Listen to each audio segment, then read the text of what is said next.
Wow, aku nih ceritain ending-endingnya ini cukup merinding. Sedih soalnya.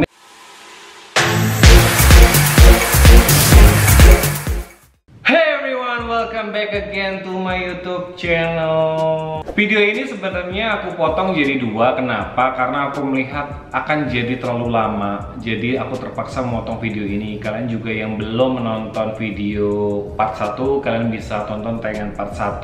Kalian bisa lihat video sebelum ini. Jadi kalian gak ketinggalan. Kalian bisa kasih komentar-komentar kalian mengenai ulasan aku. Semoga bermanfaat untuk kalian. Oh iya, aku Arif Fembria. Thank you so much yang udah stay tune di YouTube channel aku. Aku minta kalian subscribe YouTube channel aku, dan kalian juga jangan lupa hidupkan loncengnya. Jangan lupa like videonya dan bagikan ke teman-teman kalian semua. Semoga informasi ini bermanfaat buat teman-teman kalian semua, dan kalian juga bisa stay positif di rumah. Jadi ada pengetahuan-pengetahuan baru dengan melihat tayangan-tayangan YouTube aku.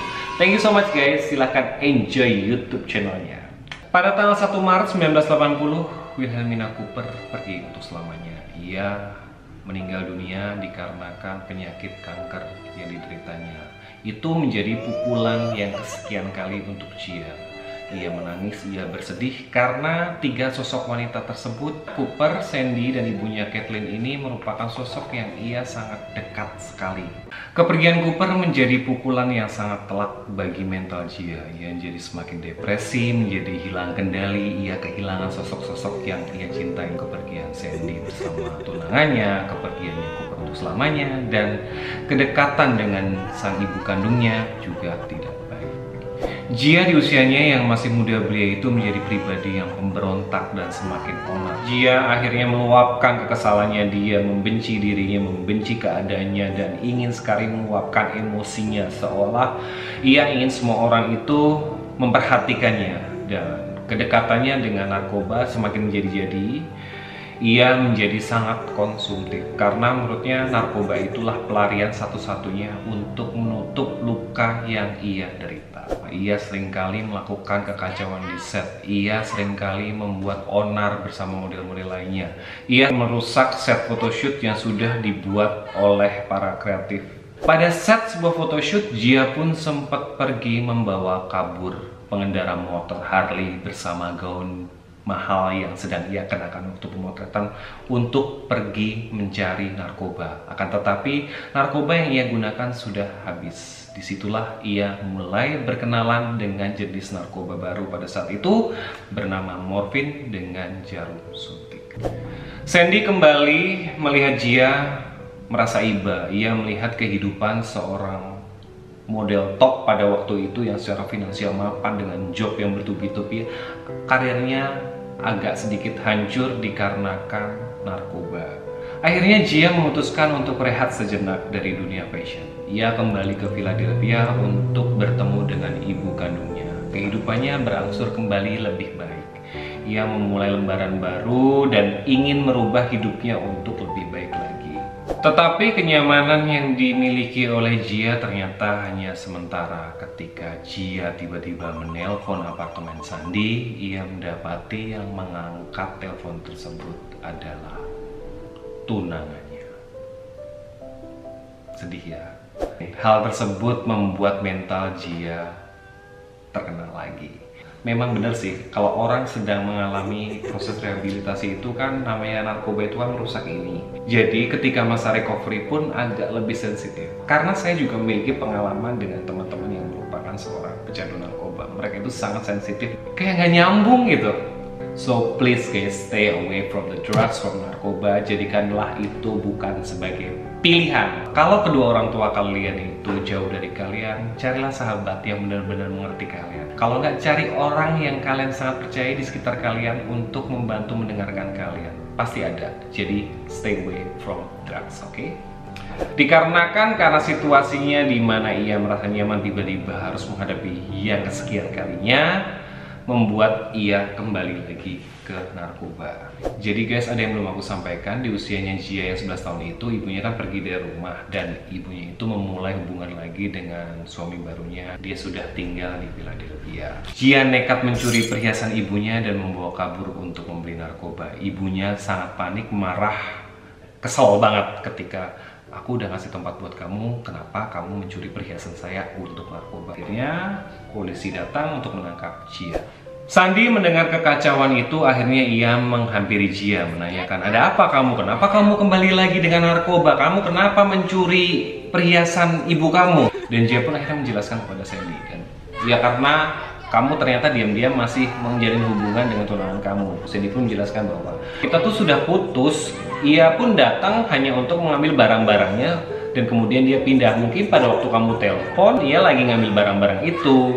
Jadi kamu jangan sensitif, jangan baper dulu. Ternyata yaitu dia salah penangkapan. Orang yang sudah terkena narkoba itu pemikirannya udah nggak bisa panjang, udah nggak bisa jernih. Jadi kayak mungkin Jia yang langsung ya udahlah, dia udah selingkuh lagi, ya udah deh aku narkoba lagi. Di akhir tahun 1980, tepatnya bulan November, akhirnya Jia meninggalkan Wilhelmina Models dan berpindah ke Ford Models. Hal tersebut membuat suami Wilhelmina Cooper murka dan marah dan nyumpahin Jia kayak kurang ajar, udah istriku meninggal, dia pergi aja ninggalin Wilhelmina, nggak sadar kalau misalnya dia digedein di Wilhelmina. Kondisi keuangan yang semakin menipis membuatnya harus comeback di dunia fashion, dan melalui Ford ini ia memiliki harapan supaya bisa kembali mendapatkan masa jayanya, bisa mendapatkan uang yang berlimpah untuk mengcover kehidupannya yang baru. Akan tetapi narkoba ya sekali lagi itu selain merusak dari dalam diri yaitu otak, itu juga menghilangkan aura pada wajah-wajah, jadi kelihatan gak fresh, loyo, pucat karena kebanyakan narkoba. Di beberapa interview yang dilakukannya, ia terlihat sedang dalam pengaruh narkoba. Pandangan mata Jia ini kosong. But I'm going to school for cinematography, and I plan to make a big splash in film someday with my films as a cinematographer. My favorite cinematographer is Vittorio Storaro is his name? What is his name? Storaro. Vittorio Storaro. He made Reds, and he made, what else did he make? He works a lot with Bertolucci, but I know you want to get down to business, so no, I'm just a little bit crazy because Jeff here has been telling me that I shake too much, that my nerves are bad, but that's just because I still haven't finished my growing pains, but as soon as I do, I'll be fine, and then I'm going to take it on the road and show all you motherfuckers what I can do. But until then, you know, what can I say? My skin looks bad, doesn't it? But it's okay. Just a little scrubbing, go to the health spa. I'm joining the health spa. I'm joining the health spa. And you know, models that are with Elite, they get discount, like 3% discount. No, but it's pretty good. Yeah, so that's life in the big city, and dude. But you know how it goes. Again. What? What did you say? You like you a lawyer? Yeah, I most of the time was on. Akhirnya Sandy memergoki Jia di kamar mandi sedang menyuntikkan morfin. Sandy pun terpukul kayak, aduh, aku tuh datang untuk nyelamatin dia, sekarang aku ada di samping dia. Kenapa kehidupannya tenang ini dia masih diam-diam pakai narkoba? Sandy pun pura-pura bego. Dia pura-pura aja nggak tahu kalau ternyata Jia itu sudah pakai narkoba lagi. Diam-diam ia cek di mana lokasi narkobanya. Begitu ya cek, oh bener pakai. Dan ketika Jia pulang dalam kondisi teler, akhirnya Sandy ngambil dan langsung tanya, ini apa? Sandy merasa kecewa, ia merasa dibohongi, ditipu, yang ia niatnya untuk membantu Jia, semuanya dirusak aja begitu saja. Dan akhirnya Sandy meninggalkan Jia. Jia kembali sendiri lagi, depresi lagi, dan kembali dengan narkoba lagi. Di tahun 1981 ketika usia Jia memasuki 21 tahun, Jia seorang diri lagi dan ia memutuskan untuk pergi dari Ford Model ke Elite Model Management. Ia merasa di Ford karir dia tidak meningkat. Ia bahkan tidak sadar sebenarnya yang membuat karir dia tidak meningkat itu adalah etika dia bekerja di set. Ia selalu membuat kekacauan, bahkan banyak report dari klien-klien kepada Ford. Akhirnya ia sendiri sebetulnya yang membuat ia tidak mendapatkan pekerjaan. Kedatangannya di Elite Model disambut dengan baik. Ia akhirnya dipertemukan kembali dengan Francesco Scapullo untuk pemotretan majalah Cosmopolitan pada bulan April 1982 di Amerika. Dan ia menjadi campaign Versace di tahun tersebut. Pekerjaan yang ia lakukan terakhir kali adalah untuk German Mail Order Company Otto Versan di Tunisia, di mana ia dikirimkan pulang karena menggunakan narkoba di saat bekerja. Oh my god. Dia itu so potensial. Bayangkan guys, dia itu memulai karirnya di usia 18 tahun dan di 20 tahun, selama 2 tahun aja dia itu sudah dapat dikategorikan sebagai supermodel, yang dimana dia bekerja untuk seluruh brand terbesar di dunia, untuk cover majalah high fashion di seluruh dunia. It's amazing gitu loh. Sangat disayangkan dikarenakan narkoba akhirnya Di tahun 1983, di usianya Jia yang ke-23 tahun, Jia menelpon mamanya. Ia meminta izin kepada mamanya untuk tinggal bersama. Jadi kayak ia telepon, "Mah, boleh nggak aku tinggal bareng sama mama lagi?"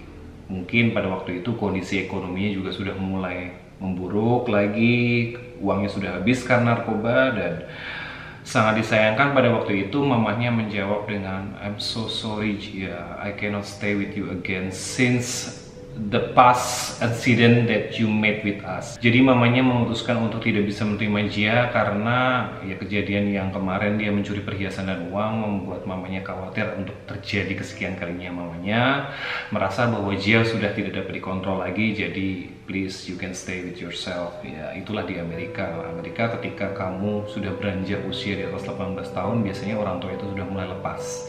Dan di usia 23 tahun, apalagi secara finansial lebih mampu, totally lepas. Oke, back to Jia.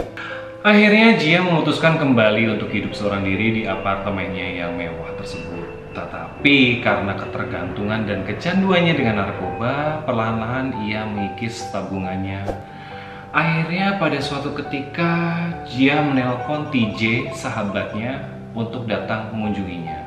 Jadi Jia ini punya sahabat waktu kecil bernama TJ. Dulu mereka sering main berdua ketika sekolah, ketika di Philadelphia. Ketika TJ datang ke rumahnya Jia sedang dalam kondisi sakau. Sakau itu gimana sih?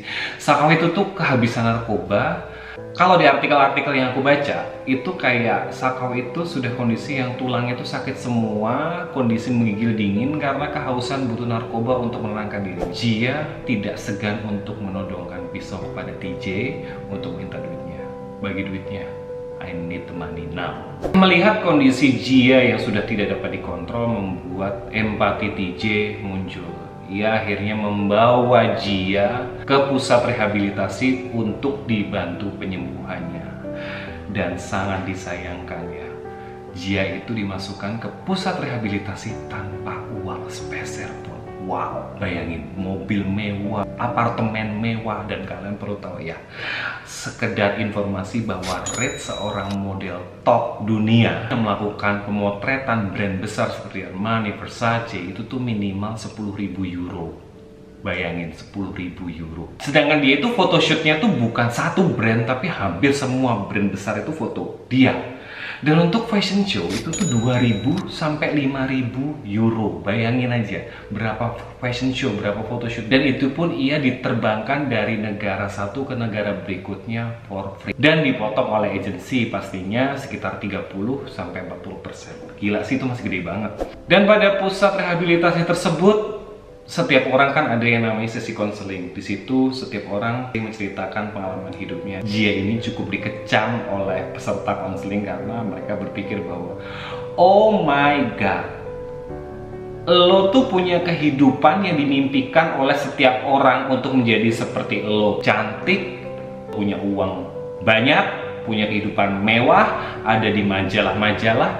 Sekarang melihat kondisi kamu di pusat rehabilitasi dengan kecanduan narkoba dan tanpa uang sepeser pun sangat menyedihkan. Akhirnya kehidupan Jia dinyatakan bersih dari narkoba. Ia sudah kembali ke kehidupan normal kembali. Akan tetapi karir dunia fashion sudah tidak menjadi miliknya. Ia sudah di blacklist oleh banyak klien. Akhirnya Jia memutuskan untuk bekerja normal di sebuah kafetaria. Dari kehidupan glamor yang dimimpikan oleh setiap orang, di mana ia setiap jam bisa mencetak ratusan dolar, bahkan dalam satu bulan dia bisa mencetak puluhan ribu dolar, ia harus bekerja di kafetaria. Dan yang sangat menyedihkan ini, ternyata dia juga terlibat prostitusi. Oh my god. Desember 1985, di usianya yang ke-26 tahun, ibunya menemui Jia. Jia terjatuh dan tidak sadarkan diri. Jadi selama periode Jia ini tinggal sendiri, ibunya ini juga masih kadang untuk menemui Jia. Ibunya tuh hanya nggak mau Jia itu tinggal bareng karena takut terjadi hal-hal yang tidak diinginkan seperti pencurian pada waktu itu. Ibunya langsung kaget dan langsung, oh my god, what's happened to my daughter? Akhirnya dibawa ke Warminster, Pennsylvania. Ia didiagnosa menderita pneumonia sebagai tahapan penderita AIDS.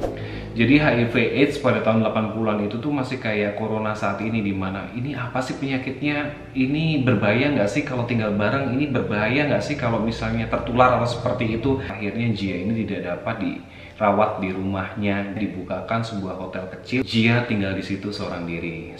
Walaupun setiap hari ibunya itu menjenguk dia untuk merawat dia, tetapi ya namanya beda rumah ya, tetap aja nggak kekontrol. Jia ini akhirnya menulis sebuah diary riwayat kehidupan dia dengan Sandy, dengan semua karir yang ia miliki. Ia menemui Sandy untuk terakhir kali.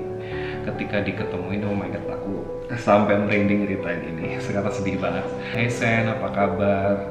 Kamu semoga baik-baik aja dengan kondisi Jia yang udah mulai lemah. Sandy pun dengan hangat menerima Jia. Hey, I'm doing great. And how are you too?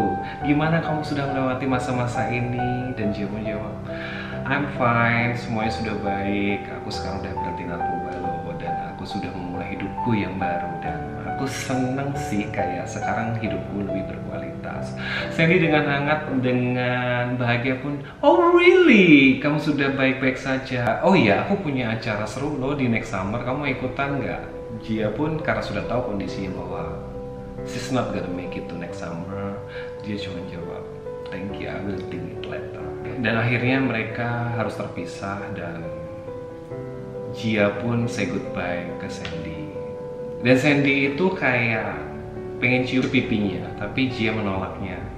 Save to me later, kata Jia. Karena Jia sadar kalau seseorang sudah masuk tahap AIDS, dari HIV ke AIDS, itu sudah banyak penyakit yang ada di badannya. Dan itu bisa menular hanya sekedar bersentuhan tangan. Nanti aku akan bahas mengenai HIV AIDS ini di vlog berikutnya atau vlog yang akan datang. Akhirnya Jia kembali melanjutkan kehidupannya seorang diri di hotel yang setiap hari orang tuanya datang. Tapi cukup sedihnya, Jia ini masih ada sedikit ketergantungan kepada narkoba. Ia udah merasa bahwa mungkin titik depresi ya, dimana kayak mikir, ya udahlah, aku juga bakal mati kok. Aku juga udah bakal mengakhiri semuanya. Ya udahlah, buat apa aku takut dengan narkoba, atau aku juga bakal mati. Dengan sisa uang tabungan yang ia miliki, ia mencari bandar yang ingin membeli narkoba. And you know what? Dia nggak dapat narkoba. Bahkan sama bandarnya itu dia ditonjokin, dipukulin sampai berdarah-darah, sampai memar, sampai polisi datang lagi dan membawanya ke rumah sakit. Jia mengalami luka memar yang cukup parah, ditonjokin, duitnya dirampok, dan ibunya ini udah mikir kayak, aduh anakku ini, oh my god, dia udah nangis bercucuran, kayak aku salahnya apa sih ya Tuhan, kenapa anakku kayak gini, ini anak perempuan aku satu-satunya, tidak ada yang ngurusin. Akhirnya Jia ini yang tadinya tinggal di hotel atas persetujuan keluarganya meminta untuk dirawat di rumah, dan kondisi Jia sudah makin parah. Ketika dirawat di rumah, dia rambut sudah mulai rontok, kulit sudah mulai berjamur, dan sudah tidak ada harapan lagi. Di tanggal 18 November 1986, di usianya yang ke-26 tahun, Gia Karanji tutup usia.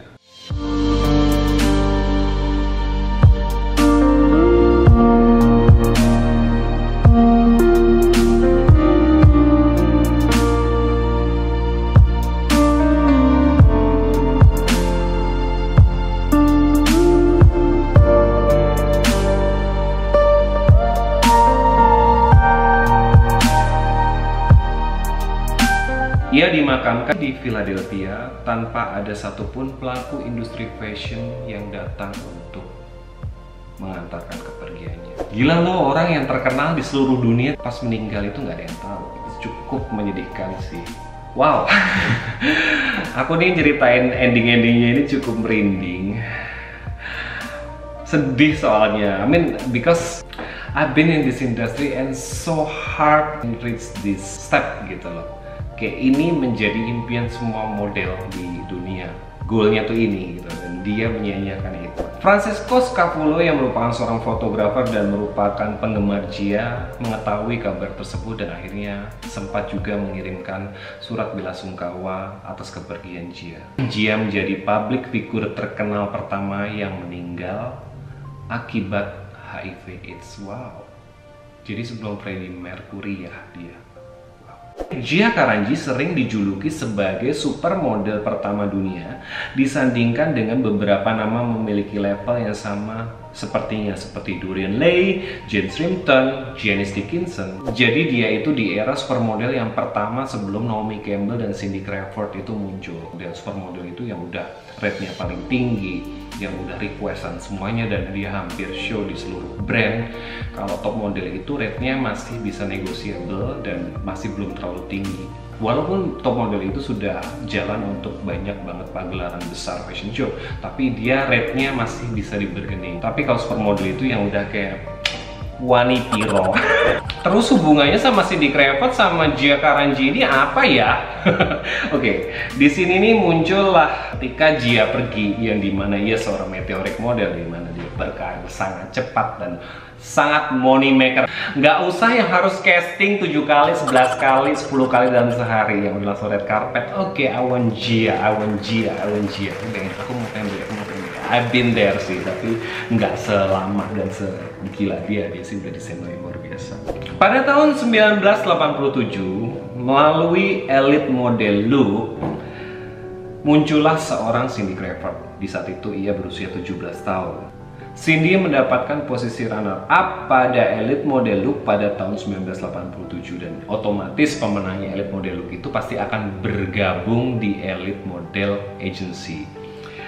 Dan Elite melihat bahwa Cindy Crawford ini kok kalau diperhatikan sangat mirip dengan Gia ya. Dan yang membedakan tuh hanya tai lalatnya Cindy Crawford aja, dan notabene plek ketiplek gitu, kayak sama plek gitu. Dan ini ya, for your information, untuk pelajaran buat teman-teman semua, bahwa kalau kita dibilang mirip dengan supermodel atau senior model atau apa, itu adalah positif. Positif itu adalah bukan mendompleng ya, tapi lebih kayak jadi inspirasi yang kadang kan mereka ngefans dulu tapi belum dapat nih jadwalnya, terus akhirnya dengan munculnya kemiripan tersebut kita malah dapat kesempatan untuk bekerja dengan brand tersebut. Ya, dia nggak bisa ambil, akhirnya dia pakai kita. Aku pun pernah mengalami hal itu. Aku tuh dulu pernah dimiripin sama Mehmet, terus sempat juga dimiripin sama Kimi Jayanti versi cowok, karena rambutku pirang dan muka kita tuh kayak ada Middle East-nya. Kalau Kimi itu kan India, Chinese, kalau aku kan Belanda, Pakistan, Chinese. Mirip itu kan jangan bete terus kayak, ih masa gue dimirip-miripin atau gimana gitu. Enggak juga gitu. Kayak dulu pun Kimi Jayanti pun mirip sama Sausana Hari, notabene juga rambutnya pirang, protos, dan punya karakter yang sama, kulit hitam dengan rambut blond. Jadi kayak memang itulah industri ini berjalan, dan Cindy ini sangat mirip, hanya membedakan tai lalat yang ada di sini kalau ada di sini. Akhirnya Elite langsung menyadari itu, dia langsung mengontak Francisco Scapulo dan beberapa klien yang dulu sering bekerja dengan Gia, karena Gia kan terakhir juga di Elite. Dari situlah Cindy Crawford meraih kesuksesannya. Ia menggantikan sosok yang sudah hilang dan pernah sukses, yaitu Gia Karanji.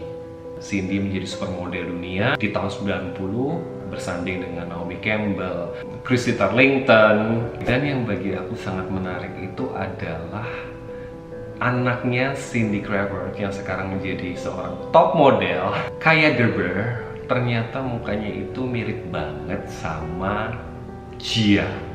Karena Kaya itu kan nggak punya tai lalat di sini, sedangkan Cindy kan punya. Dan Kaya ini plek ketiplek Kaya. Versi milenialnya Gia Karanji, dan tentu saja mereka bertiga ini sangat mirip. Tetapi karakter dan pembawaan mereka yang berbeda, dan itu yang perlu dipelajari. Ketika kalian mirip dengan seorang, kan harus sadar bahwa kalian juga punya identitas. Jangan sampai karakternya juga kebawa oleh mereka. Kalian adalah diri kalian, dan itulah yang harus dipertahankan. Cindy dikenal oleh publik sebagai Baby Gia. Dan kehidupan Gia ini sempat difilmkan di tahun 1998 melalui HBO, diperankan oleh Angelina Jolie. Dan Jolie ini memenangkan Golden Globe sebagai Screen Actors Guild Award atas penampilannya pada film tersebut. Oke guys, itu dulu. Thank you so much yang udah ngikutin videoku. Semoga informasi ini berguna buat kalian, menambah ilmu buat kalian. Aku Arby Fembria, pamit undur diri dulu dari hadapan kalian semua. Kalian jangan lupa subscribe channel aku, jangan lupa hidupkan loncengnya, dan jangan lupa like videonya. Kalian juga bisa bagikan video ini ke teman-teman kalian supaya bisa menjadi ilmu dan wawasan jika kalian tertarik di industri fashion. Siapa tahu ini bisa berguna buat teman-teman kalian dan kalian semuanya. Thank you so much guys. Oh iya, kalian juga jangan lupa untuk komen-komen di video ini. Siapa tahu komen-komen kalian bisa menjadi inspirasi untuk video-video aku berikutnya. Oke guys, stay tune, stay healthy, and stay safe at home. Kalian jangan bepergian dulu selama corona, dan enjoy my video. Bye!